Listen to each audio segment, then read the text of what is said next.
Good afternoon, everyone. So it is my great pleasure to introduce you to our actually lecture 3 speaker, Dr. Zhiyong Lu from NIH. So this is the third lecture of our LLM and lecture series sponsored by the Bridge to AI SWBD Core. Dr. Zhiyong Lu is a senior investigator at LLM and leading the intramural research program in biomedical text processing, information retrieval, and AI machine learning. And he's indeed a truly pioneer and the leader of this field worldwide. So it's our great pleasure to actually invite him for this lecture. So he's currently the Deputy Director for Literature Search at NCBI, and he is overseeing the overall research effort to improve literature search and information access in resources like PubMed and LeetCovid that are widely used. Dr. Lu is also honored with a fellow of ACMI and IHSI recently. And in the past year or so, he also actually invested quite a lot of effort in the large language model and NLP specifically in the biomedical field. And today, without further delaying, I would like to introduce you to his lecture. And the learning objective here as listed, we will hear about the LLM, such as BERT and ChatGPT, and also how they are going to transform the healthcare field.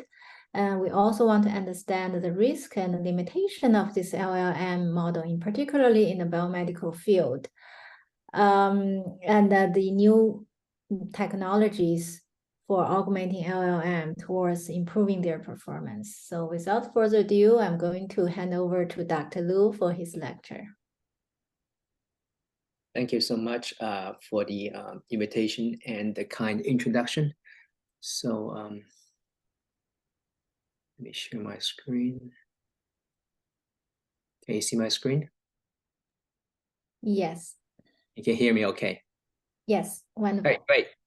All right, good afternoon.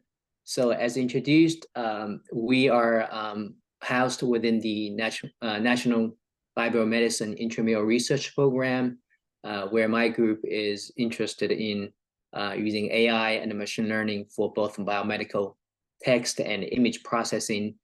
So primarily we work with biomedical text data in the literature space, but when access is allowed, we also touch on work with patient data, including EHR as well as patient images, and in particular in the field of radiology and ophthalmology, because that's where we have great collaborating physicians on the NIH campus. So use AI and machine learning, we work on a set of different problems, ranging from improving information access to the biomedical literature. That was described in the introduction, where we improve search systems in some of the NLM, NIH resources like PubMed. But beyond that, we also are very much interested in teaching computers to read scientific literatures and making sense of them like the scientists, as well as reading patient images like the doctors for disease diagnosis and prognosis. So before I go into the details, just a couple of things first. So even though I am the presenter today, but really it's the work, I'm presenting the work on behalf of 4 very talented and hardworking individuals. As you can see, these are all recently graduated with a PhD degrees, well, except one, and they joined my lab about this time last year. So pretty much the work I present today are quite, most of them are very fresh, i.e. Within the last 12 months. And also the kind of large language models that I'm going to cover with will be all the way range from the BERT model in the 2019 all the way to the most current GPT-4 models. So as I mentioned, primarily we work with the text data in the literature space, and that means all the data in PubMed and PubMed Central. So for PubMed, we have now over 36 million articles in total, and on an average day, we have about 2.5 million users. They're doing 3 million searches and 9 million page views. So this makes PubMed really a top most used resource among NIH websites and one of the top user websites of the federal government. So even though AI and machine learning is a hot topic these days, but for the last 15 plus years that I've been at NCBI, we've always thinking about ways that we can use AI and machine learning for improving PubMed searches. So these are just a list of some of the search features that are made available through computational approaches like AI and machine learning. In fact, a couple of years ago, we even wrote an overview article to demonstrate the sort of the nuts and bolts of the details of how we make these features available to our users and how our users are responding to these search features in their daily routine, literature search and research. So for this talk, I won't go into the details of any of these in very detail, but just to give you a flavor, I'm going to talk about the most recent addition to the PubMed search, which is the new relevant search algorithm that we put into PubMed. So oftentimes when I present this, a question came is, why do we need a relevant search for PubMed? Because traditionally, PubMed always displays a newer article first, sort of using the reverse time order as its default, and that has been working for quite a while. So why the change now? So as I already mentioned, one reason is that we have a really large number of documents in PubMed, over 35 million, and that number will continue to grow very rapidly by over 1 million articles each year. And I've done the math for you, and that's about 2 to 3 papers per minute. So we've talked about maybe 5 minutes, so that's already 10, 15 papers behind. But you'll say that not all the papers are relevant to my research, and that's perfectly true. But using myself as an example, I care about AI machine learning papers. On the left side of this is all the AI machine learning papers published in the general domain. As you can see, that's a exponential growth of all the papers. And on the right side is if I just looking for papers about large language models or ChatGPT in PubMed. Today, I did this a couple of days ago, and turns out to be over about 1,800 papers.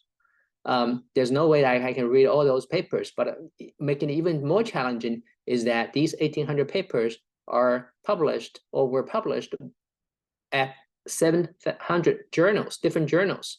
So the usual way of just sticking with 1 or 2 journals about the topic you're interested in is probably not going to work, because today's research is really becoming very, very interdisciplinary. And not only the content and the nature of the research, but also user behavior is also changing. So ask yourself, when is the last time you go to Google, the second page of Google, to look for something? But you may say Google is Google and PubMed is PubMed. But when we look at the search log of PubMed, we find a very similar pattern where 80% or over 80% of the time, users only click on documents in the top 20 positions. 20 is the matching number here because traditionally in the past, PubMed returned 20 results in its first page. Okay, so because of this, a couple of years ago, 5, 6 years ago now, we were asked to add a relevant search algorithm into the PubMed as an alternative to the reverse date order. So my former postdoc, Nicholas Ferrini, took on this task with me together, and he's now left for industry as a director of AI engineering in a search company. So what we really like to do is to optimize the relevant results in the first page, because that's where most of the user action is, as we demonstrated in the search log analysis. And so we investigate a number of different algorithms that we could use in terms of the feasibility, in terms of the accuracy, in terms of performance, and eventually we settled down using a machine learning technique, and specifically known as learning to rank for these purposes.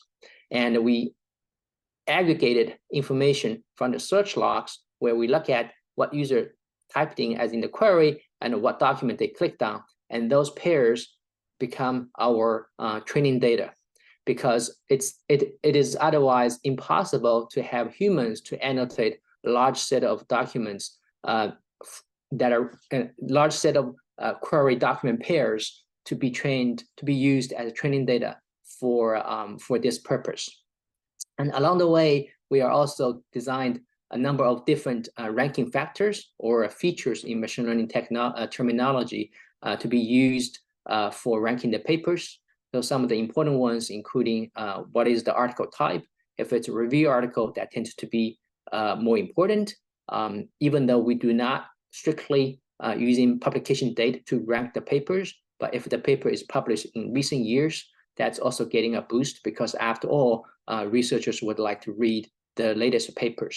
You know, if a paper is very popular, it has been clicked on, has been read by many different users, that's getting a boost. Of course, the similarity, relatedness between a query and document in a traditional way of BM25 is also used as a scoring feature. All the details can be found either in a sort of a layperson language in a LLM blog post, or all the details can also be found in a more technical paper that we published in the PLOS Biology. So this algorithm worked very well. Indeed, when we compared doing the A/B testing or control case study in the biology terminology, when we compare that to the reverse time order, we see that it does perform much better in terms of higher click-through rate, and has been quickly embraced by our users along with their user feedback.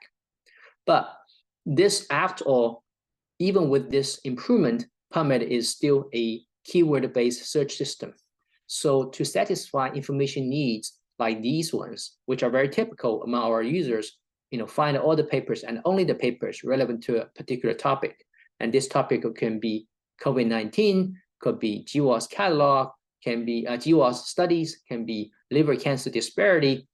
One would have to, starting with engineering or create a very long search queries. The reason you have to do that because you want your results to be very comprehensive, but at the same time, you only want the papers that are relevant. So you want your results to be precise as well. But as you can see, this is really a trade-off between the coverage and the precision.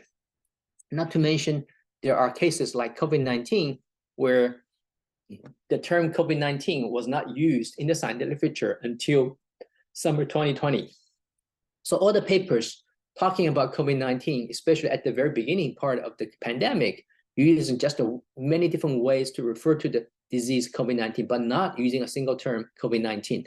And that's where we have to find ways to find those similar terms or those semantically related terms, but not lexically similar. And that's where we turn to something like dense retriever. So compared to the sparse, which is only looking at the surface level or a lexical level, the dense retriever basically representing words using a vector of real numbers, okay? And by comparing these two vectors of two different words, then we can actually measure the similarity between two words, okay? And so example I'm showing in this slide is kidney and renal. And these two words are by no means, they're not synonym to each other. So that's why you're not gonna find them in most of the biomedical control vocabulary or dictionary.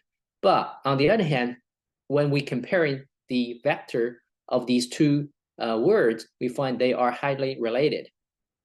And so that when we find them, one in query, one in document, they should play some role in terms of matching, okay? And that's exactly what we used when we built the COVID resource, which turns out to be quite useful for helping combat the pandemic. And this is in particular useful when we, as I mentioned, at the beginning of the pandemic, where we're trying to find the papers that uses, not using the word COVID-19, but talking about the paper of COVID research, okay? And it turns out to be also very useful at the end of the pandemic, where pretty much all the papers like to mention the word COVID-19. But on the other hand, if we read the abstract, you find a lot of papers had nothing to do with the COVID-19 research. COVID-19 just becomes like a popular word in the scientific literature. And this this work was mainly done by my former postdoc, Zhiyong Lu. He's now starting his own lab at Yale University. So not only dense retrieval can help improving recall, or in other words, bring in additional relevant papers, but also can improving precision. And I'll give you an example later on why that is the case. But another side benefits of using dense retrieval is that it can improving fairness in search results. And that's something very important, because think about this, all the papers are written by professionals, or at least students, graduate students, they are doing the biomedical research. But on the other hand, of the spectrum, where the users, our users are coming from first of all, from all over the world, not necessarily everybody using English as a native language. Second of all, even within the people whose native language is English, they may or may not be doing research. They can be patients, themselves, or the caregivers, or can be general public. Okay, so the words that our users put into the search box may not necessarily be the words that professionals, authors would use in writing the papers. So if we just look at the lexical surface level match, oftentimes we find a mismatch. But in other words, if we're looking for semantics, they could be still very much related. And that is why we're proposing for further improve or enhancing PubMed search, we're adding another arm in addition to the sparse retriever. We're not removing them, but rather we're adding the dense retriever as a part of the search system, and that which we think is going to bring us improved performance after all. And a nice thing about dense retriever is that this is something can be very trainable. And for our particular PubMed purposes, we recently trained a large language model. We call it MedCPT. CPT is short for contrastive pre-trained transformers. So this is something using as a contrastive learning, where we actually train our system using hundreds of millions of query document pairs that we assembled from the search logs. Now, for this talk, I'm not going into the details about how we built this, because you can, if you're interested, you can read our preprint paper on the archive. But let me show you how this works in reality when we tested the MedCPT for PubMed, some of the typical PubMed queries. So one example is lead heart damage. So on the left side, you can see that this is the result returned by PubMed. In comparison, the right side is by MedCPT. So PubMed, which is based on lexical matching, terms like lead to using as a verb will be matched and be returned. But on the other hand, on the right side, where MedCPT really is able to understand the query better and interpret as a chemical, as a metal, and turn to a better improved performance, more accurate performance results. And same thing here, another query example where the query is diabetes and central nervous system, CNS. And the central is the word that actually is coupled or modified for the nerve system. But when we have the PubMed results, central can also be as a modifier for diabetes, which is not something that user intended to ask. As you can see, in this case again, the MedCPT returns more relevant results. So certainly this is something that we are very happy to see, and that's why we are motivated to incorporate this kind of results into the PubMed search system. But on the other hand, MedCPT is actually could potentially be more applicable than just for PubMed search. And that is something that we discovered when we compared MedCPT with many other systems, search information retrieval system on 5 different data sets. These are public data sets that are made available by our research community for evaluating information retrieval systems. And the MedCPT is applied in a zero-shot fashion, meaning that there's no additional training, there's no additional fine-tuning. We just apply MedCPT as is to these different tasks. And we're happy to see overall, MedCPT system actually performed much better compared to most of the previous systems. And what's even amazing is that, remember that, what's even closer are those OpenAI CPT systems, but they have billions of parameters. So their model is much larger compared to hundreds of millions of the parameters in the MedCPT system that we developed. So this slide basically showing that if you are having some information retrieval system, you could use MedCPT, okay? But MedCPT could also be used for just many other tasks that you would like something to represent you would like to encode the word into embeddings or into vectors, okay? And this could be something not related to information retrieval, not related to search results, but just having some particular applications that you need to represent the semantics of a biomedical text word, okay? And when compared on two different data sets with the previous embedding methods, as you can see, MedCPT performed significantly better compared to all other methods that we can find in the literature so far. So I would really suggest that, if you have a task that needs the embeddings or needs to encode the document, encode the text to a vector, to give it MedCPT a try, and you may be surprised with its results, impressed with its route. So this this work is all great, and then it was done late last year, and then there comes the ChatGPT. I think this is something that bring attention not only to the researchers field like myself, but also to the general public. I think what's amazing about this is I often say, my wife knows about ChatGPT, an AI product that no other my previous research she would care about, and she's not a researcher at all. And my teenage boy knows about this as well. So, of course, we are interested, and in the context for myself or for our researchers, how ChatGPT can really perform in terms of answering biomedical information needs. So we give it a try as a first start. We asked ChatGPT a question like, "What's the common symptoms associated with long COVID?" Okay, and at the time, I think this is earlier this year, maybe in February, maybe in March, or even in January, we asked this question, and ChatGPT returned 5 different answers. What's even amazing is it even gave us where the answer is coming from by providing the title of an article along with the PMIDs. But however, if we look closely, and as we did, we find that those titles actually is completely made up by ChatGPT. In other words, if I Google them or if I put them in PubMed search, I never find such an article title. Okay, but PMID is real, but this PMID had nothing to do with this research paper that they are putting out or the question we are asking here. So this is something we all know now called hallucination, and this is a common problem with those large language models. So when we're addressing this is called retrieval augmentation, and here I give you an example where retrieval augmentation is used in the general domain. If we ask ChatGPT what is the best picture of Oscar in 2023, of course, ChatGPT is not supposed to know the answer because ChatGPT was not trained or was trained based on data before that. So it has no answer.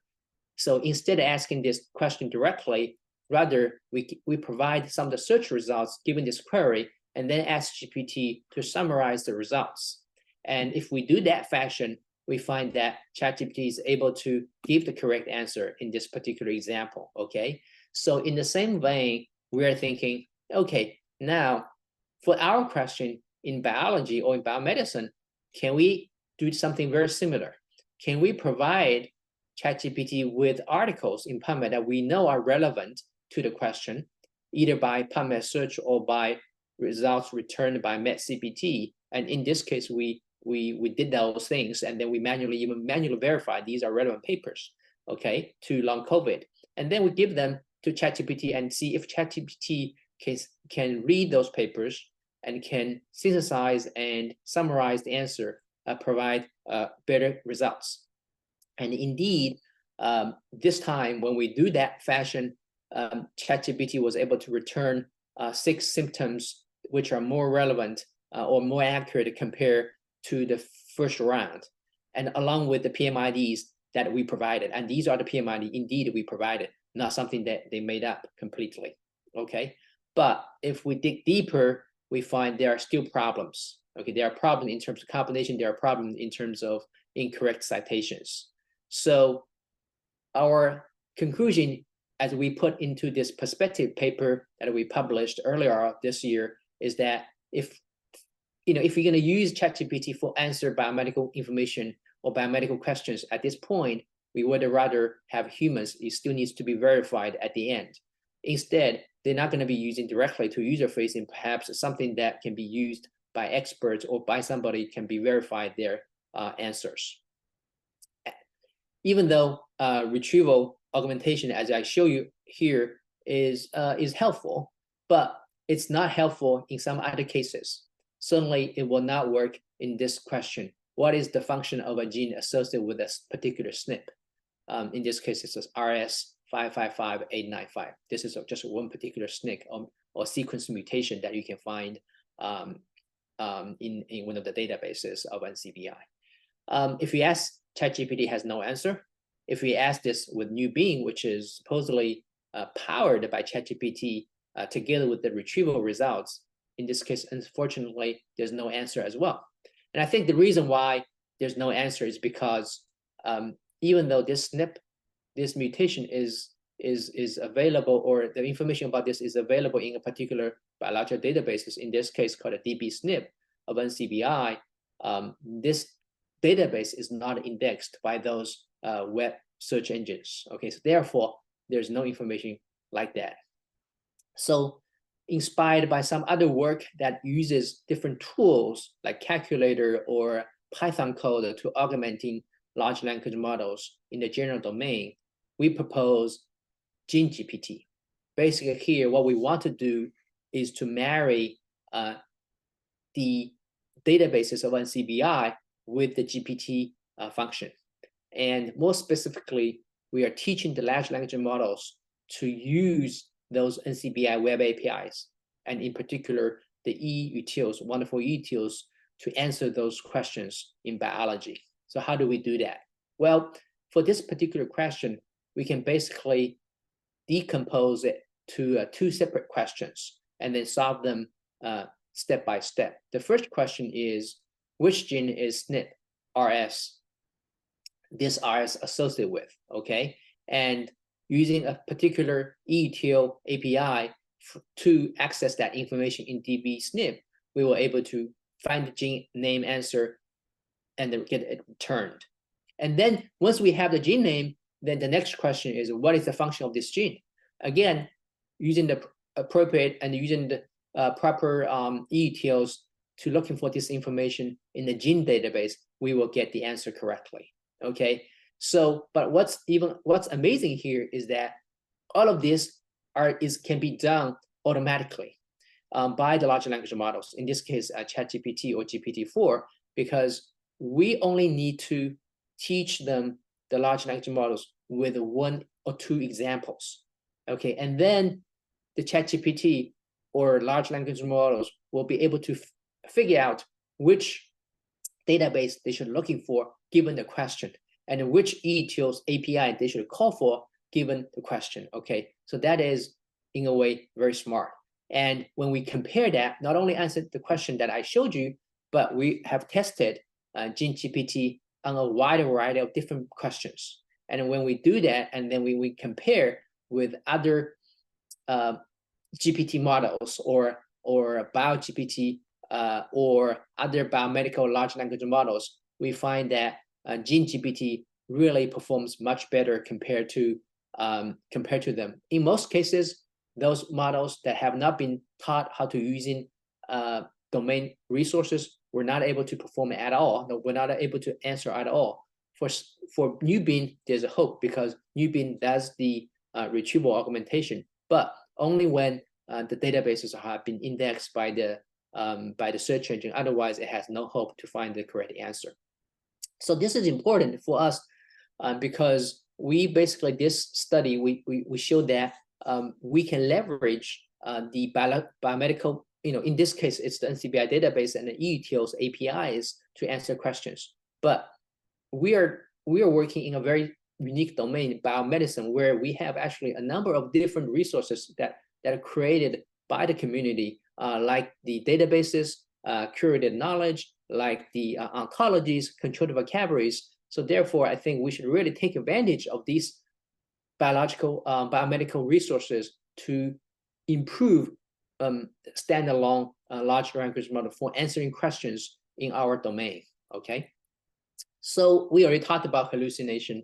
In a review paper that we did with many of my group members, we also found that there are many other issues that are discussed for large language models in terms of its limitations and the risks. And one thing that have been taught quite a bit is fairness and bias, which is certainly very important because we know that large language models are known to have biases, but what we don't know, as we are not so clear about, is how much of the bias really exists in the output of large or generative AI models or large language models. Okay, and in particular in our field, or when answering patient questions, or when making the treatment diagnosis or prognosis. Okay, and so that is the focus that we thought we're gonna try to do it. And at least as a pilot study, what we did is we designed a study that trying to answer those questions, and more importantly, trying to quantify those biases. So here's our pilot study design, where we take the patient data from the literature, because in the literature there are case reports and where we can find the full text, so we can take the patient data, and these can be found, those full text articles, in the PMC patients or PMC database, and then we extract the portions that describe the patient, okay, using large language models. So this is very accurate enough to do that. And then we inject the demographics. And in this particular study, we're only looking at the changes in race. So basically, we made this patient a white patient, or Black patient, or Asian patient, three different race groups, okay? And then, given each different patient description, we asked ChatGPT to generate a report in terms of what's the treatment plan suggested, what are the potential days of hospitalization, what would be the healthcare expenses, and what is the outlook or prognosis of this patient, okay? And then we compare between these three different groups.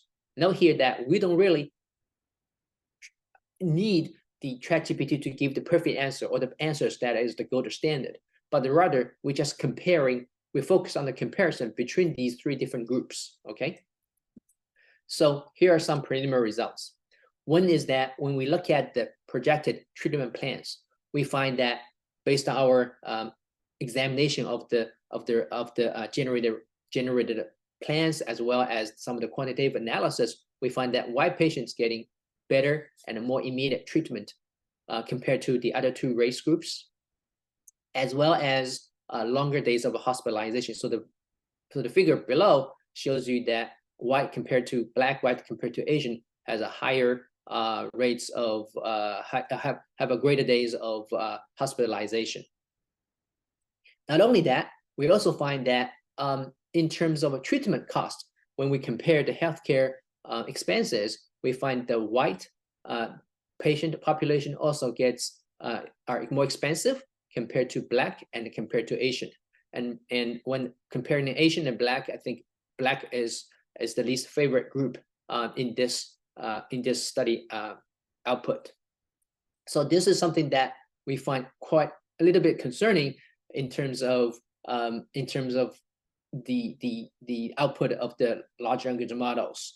And again, this is very preliminary, but it already shows that large language models exhibit different output with respect to race, because nothing else is changed. Only the thing that is different is the race, the race of the patient, either white or Black or Asian. Okay.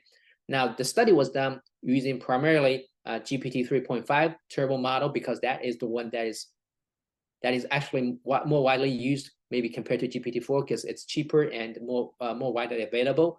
But we also did a version of a study with GPT-4 as well. Okay, we did that, and what we find there is that GPT-4 seems to have a more fairness-minded fashion in terms of output, but at at the cost. In other words, the comparisons are not as dramatic as GPT 3.5 output.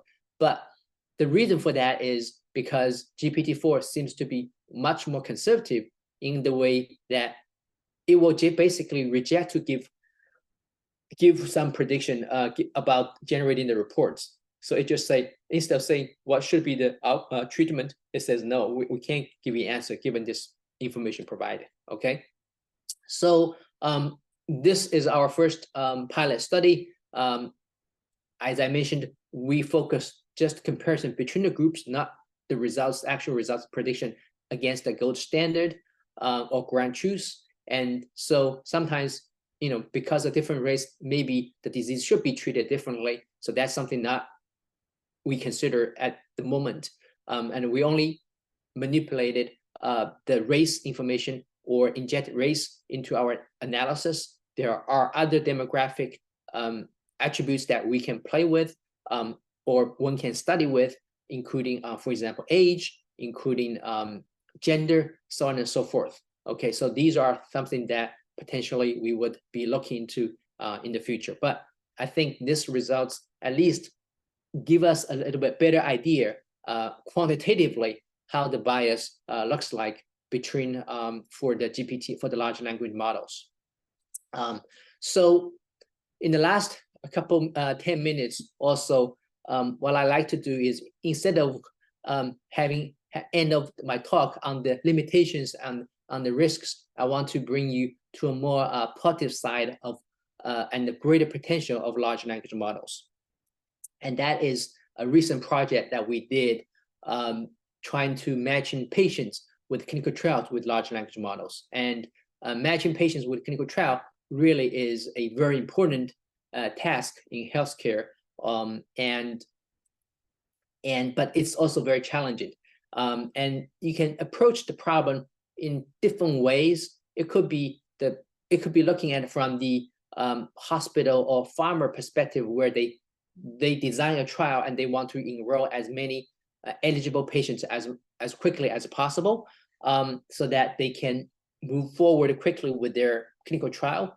It can be also looked at from the patient perspective, where you have a patient where they are desperately wanting to find a clinical trial or multiple clinical trial that could be a potential match for their patient care.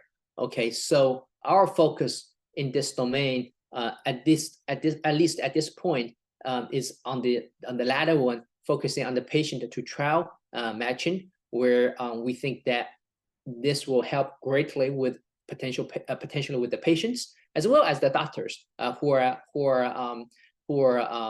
farmers who are organizing or conducting those clinical trials, because they do want to find the patients that are matching to their trial. So this is a problem, and a very known problem in our field. Has many different ways, approaches have been attempted. Basically, you have the patient notes on the one end, and then you have the clinical trial documents on the other hand, and then you try to find, given the patient note, which of the trials is most likely to be the good matches. Okay, and you can think of this as a information retrieval problem, where the patient notes, instead of short 3 to 4 words query, but this is a document, but this is still the text, the query, and then you have all the database of clinical trials, and then find which trial is a good match to the patient notes. And that's how people approach this problem in the past. So slightly differently, what we do here is that we tease out each of the clinical trial, we tease out each of the inclusion and exclusion criteria. So we look at the criterion level information first, and then we ask the ChatGPT or GPT-4 in this case to look at the patient notes, and then for each trial criterion to provide 3 things: to explain whether this is which sentence in the patient record is a good match or provides information to this particular criteria, and whether or not this should be eligible or not eligible for this clinical trial. And once we have that criterion level results, then we aggregate of all the criterion level results into two scores. One is relevant score, the other one is eligibility score. So a trial can be quite relevant to a patient, but that does not mean that but the patient could be still excluded because the patient somehow meets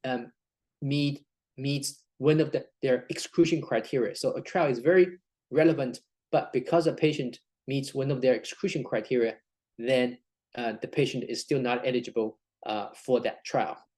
Therefore, we have two scores. One is relevance score, one is the eligibility score, and then we put them all together in order to rank all the trials together, given a patient notes. So let's look at deeper into example. So in this example, we have a patient, and this patient notes had 4 sentences. And then I show you on the right side are 2 inclusion criteria. And the first one is a traumatic injury to the head has occurred. Okay, so when we give large language models this inclusion criteria and the patient notes, ChatGPT would output, first of all, this patient should be included for this criterion because the patient hit her head on the corner of a cabinet and developed a headache the next morning. So this explanation is completely generated automatically by TrialGPT. And the TrialGPT is able to explain this because it identified sentence 2 and the sentence 3 in the patient notes as the evidence. Because the sentence 2 says the patient and her husband report that yesterday the patient was in the kitchen and stood up and hit her head on the corner of a cabinet, okay? And the second inclusion criteria is that the headache has developed within 7 days of the injury to the head. And again, this is the only input we give to the TrialGPT along with the patient notes, and ChatGPT automatically output the followings. The explanation is that the patient developed headache and the next morning after hitting the headache. So the inference or the reasoning here is that the TrialGPT understands that the next morning here, meaning that the patient, the headache developed within the 7 days of the injury.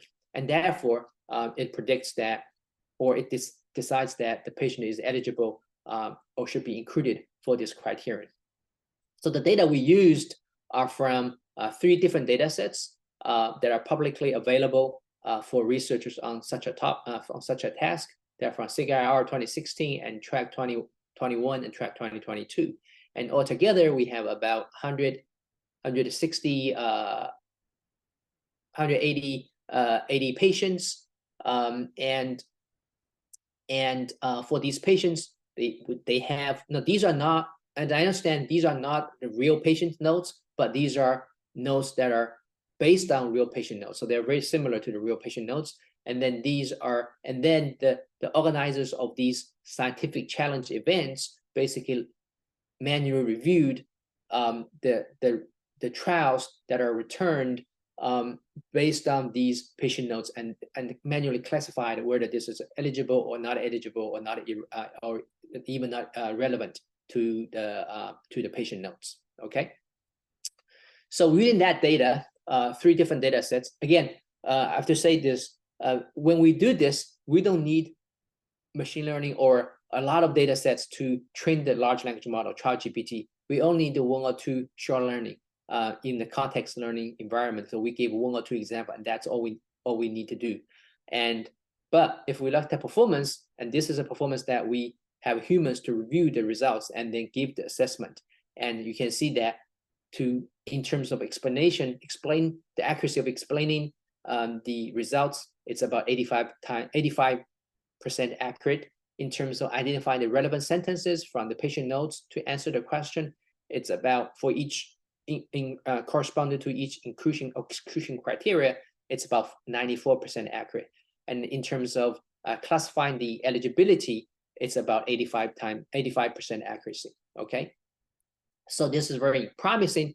And then we aggregate the information, like I said, taking the 2 scores, relevance score and eligibility score, into consideration. And then for each trial, we have a final score, and then this final score is used to rank all the trials, giving a patient notes. So the trials with the highest score would be ranked first, a potential best match, and so on and so forth. And then when we look at that, and then we're using the ranking matrix like NDCG10, which is commonly used for ranking information retrieval systems, we find that the random ranking with about 40% accuracy.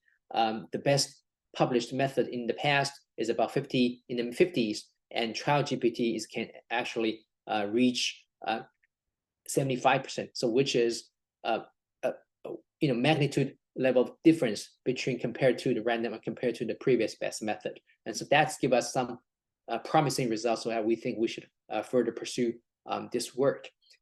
Again, this is not perfect. So when we look at some of the results, we find there are two types of errors made by large language models. One is it seems that trial GPT or large language model do not have enough medical knowledge. So in this case, the inclusion criteria is the diagnosis of AVM was confirmed with DSA and MRI. So two different imaging modalities.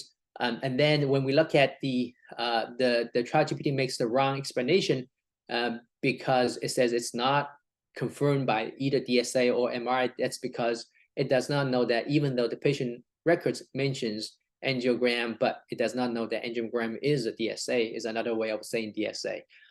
This is, again, something that I think we could augmenting the trial GPT with the domain resources like the ontologies, like the controlled vocabulary we have in our domain to make this, to ease the problem. And another way to look at another problem is limited medical reasoning. So the inclusion criteria is that the patient with multiple AVMs. Now, the trial GPT basically, in this case, the output is there's no relevant information regarding to answer this either meeting or not meeting this criteria. But in fact, in the report, it mentioned that AVM has been mentioned one time, even though it does not say multiple times, but one time should not be mentioned. So, but the inference is that it means that it's not a multiple time because it's only one time. But it seems that large language model is not able to interpret that correctly. Although in the early example that I showed you, large language model is able to interpret that the next morning is within the 7 days of the injury. So these are just the things that I think one can take, and one can further improve the large language models for such a task in the future. So to summarize, I think I've talked about two biomedical large language models. One is the MedCPT, which is more based on the previous generation of a BERT model, transformer BERT model, that is tremendously, I think, helpful for potentially improving literature search for PubMed and other tasks. And as I mentioned, it could also be quite versatile and be robust to using for other biomedical text encoding problems. The other large language model I emphasized and taught at the end of the day is the clinical trial matching trial GPT. We really think that this has a long way to go for this particular project. Along the way of describing these projects, we mentioned that there's the problem of hallucination. People already know that ChatGPT or GPT large language model will generate contents that are not real. They can be augmented, they can be addressed by using retrieval result, they can be addressed by using teaching large language models to recognize, to incorporate tools like the APIs and others. Fairness and biases issue really a really important issue that we have to really investigate more deeply to understand why and find ways to address. But nevertheless, I think given these imperfect results of those large language models, that does not mean they cannot be considered for real use, and that's something that we are very much interested in exploring. Is their applicability in real world evaluations, and how they can be beneficial in practical applications? Because just back to any other work that we did earlier before those large language models, none of the NLP tools that we developed are perfect. And to be fair, if we ask those tasks to human beings, human experts, they're not going to do the task 100%. It's really about, who is this AI tool is designed for, and for that purpose, can this be really helpful in those scenarios? So that's where we are aiming along our research. Because at the end of the day, we really develop not just something that is publishable, but something that can make a change, make a difference in practical cases. And of course, something that I didn't talk much about is our work in the with those medical images, where we, in particular, as I mentioned at the very beginning of my introduction, we work on ophthalmology images, retinal images, as well as radiology, X-rays, MRIs. When we work on those images, we always working pair in pair pair them with the electronic medical records, and multimodal large language models coming, and we are very much interested in this direction as well. So for those of you, if you're a fellow researcher in the field, consider there are two things that for you to consider. One is that you may thinking about writing or submitting your papers to a special issue that we put together with other colleagues for the JAMA Journal of American Medical Informatics Association. The deadline is December 1st, so you have another month and 45 days to prepare for that. And also consider join us. We put together a workshop on this particular topic at the Pacific Symposium on Biocomputing January next year. So consider joining us in person there as well. So in addition to acknowledging the one that we have already worked with, the 4 individuals, I also highlight a few others who contributed significantly to the project I described today. So we thank you for them, and thank you also for our other collaborators, both within and outside of the NIH.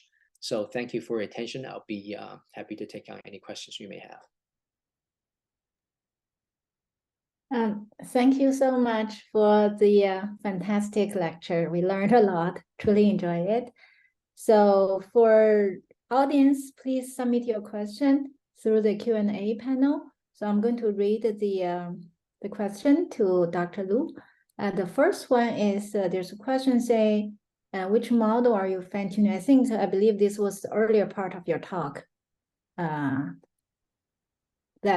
you said you fine-tuned the GPT model, right? So I guess the question was which one? Yeah, I guess. Well, well, if the person is referring to the MedCPT project, then I think in there we fine-tuned. We created MedCPT based on the initial weights from the PubMed BERT tool. And then we trained that tool based on the search logs, query, and document pairs, hundreds of millions of those pairs from the search logs. So if that's the relevant question there. Thank you. The next question is that with the use of APIs, does this mean that the LLM can pull new information as it is updated to the database it is pulling from?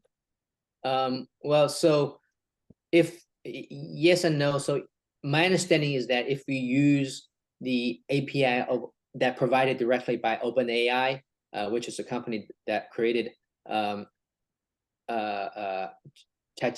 and GPT, other GPT models, then yes, I think your data is they can see and use your data. That's my understanding, and that is why we cannot using the OpenAI API directly for any medical data that is sensitive and private.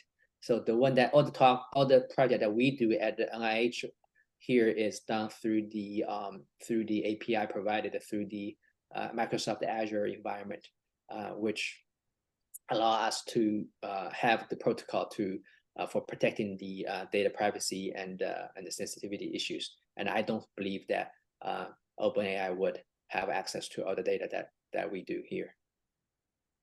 Thank you. The next question.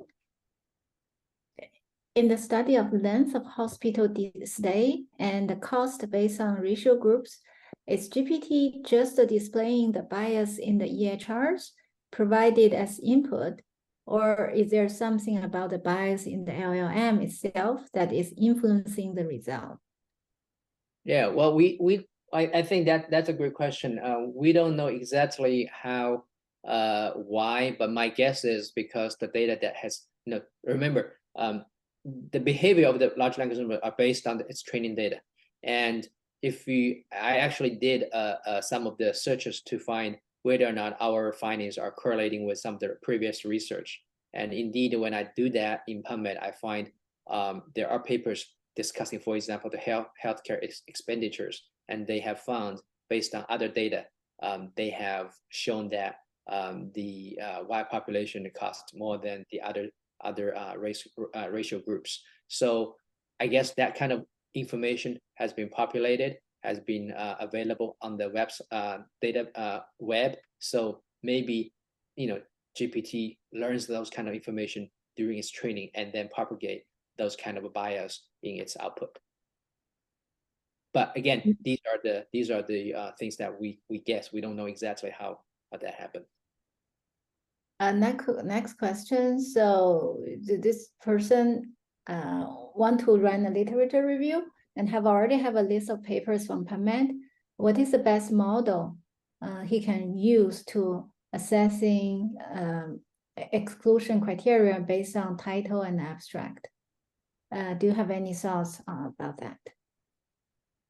Can you say again what this person wants to do? I lost. They want to generate a literature review of a list of paper already provided, and wonder what is the best model.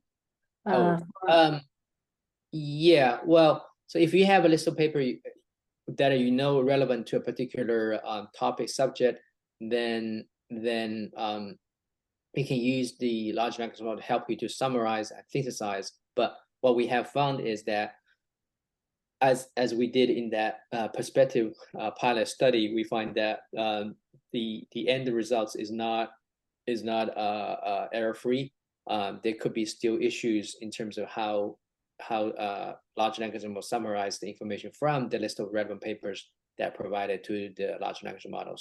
So it helps ease the burden of reading all the papers, but still, that's why we emphasize that the last step, human verification, is still very important if we intend to using large language for help in this case. Thank you. Next question, was there a link provided for the study on LLM bias?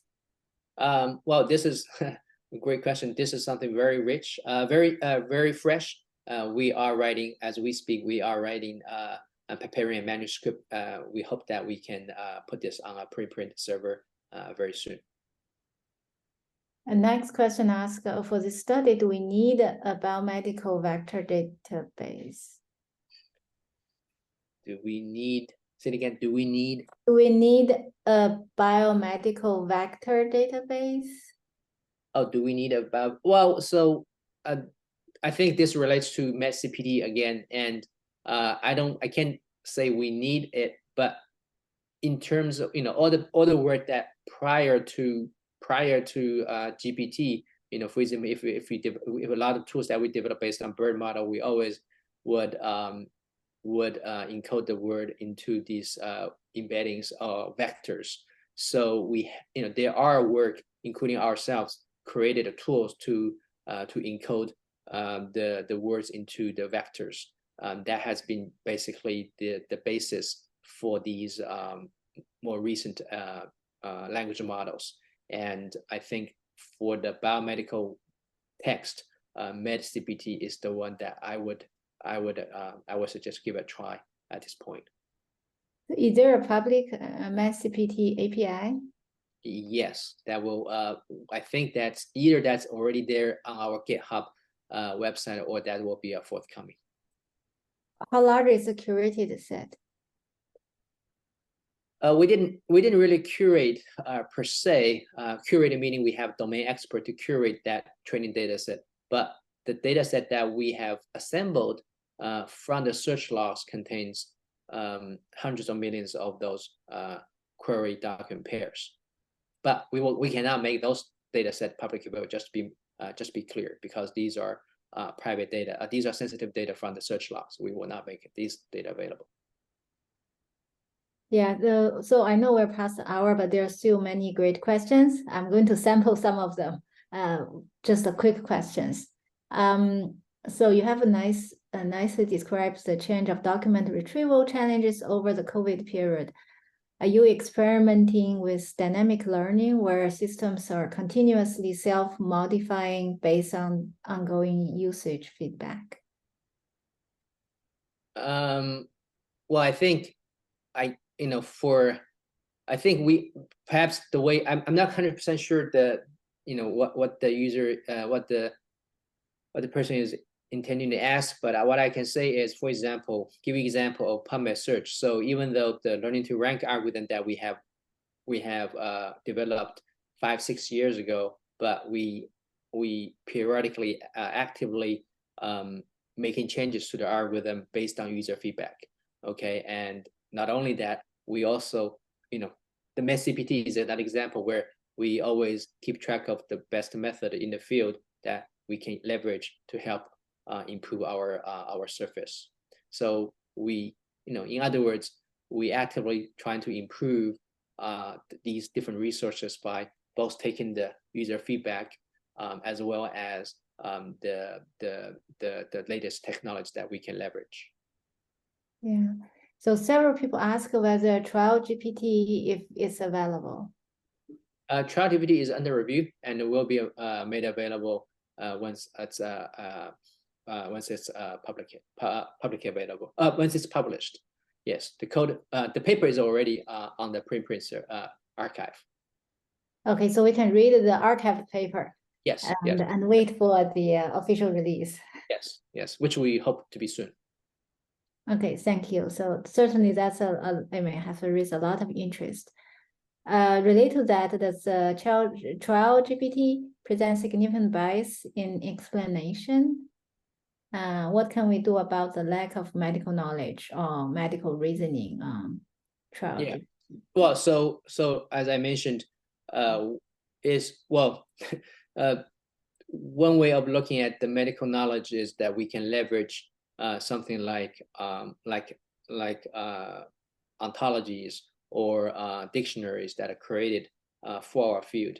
I think that's one hope that we are giving a try. In fact, we just had a scientific meeting research discussion with some of the NCBI colleagues, and they have already pointed out some of the great resources they have for cancer trials. So they're for each of not just the text, but also they have normalized cancer related concept and biomarkers that we can leverage. So we're looking forward to expanding our research on that ground.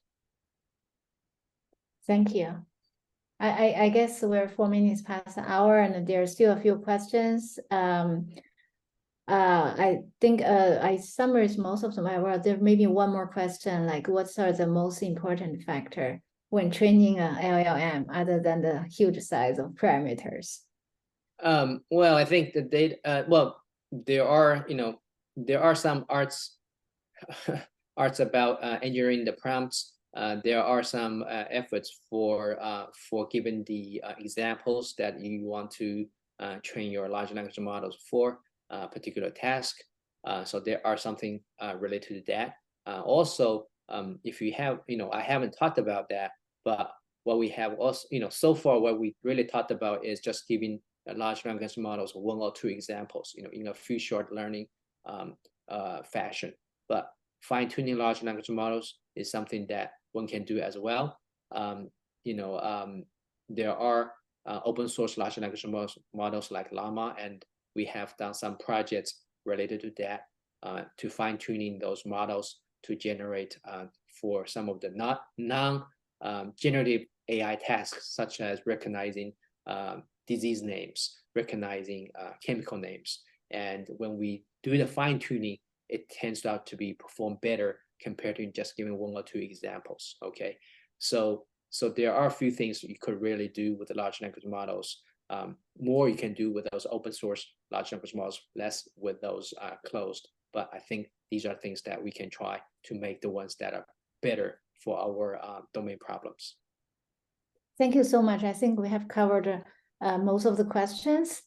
Thank you again for the fantastic lecture. So also thank you the audience for attending this lecture. All right, thank you for the opportunity. And if there's other additional questions, feel free to email me. I'll be happy to answer them. Thank you. Thank you. Bye-bye. Bye-bye.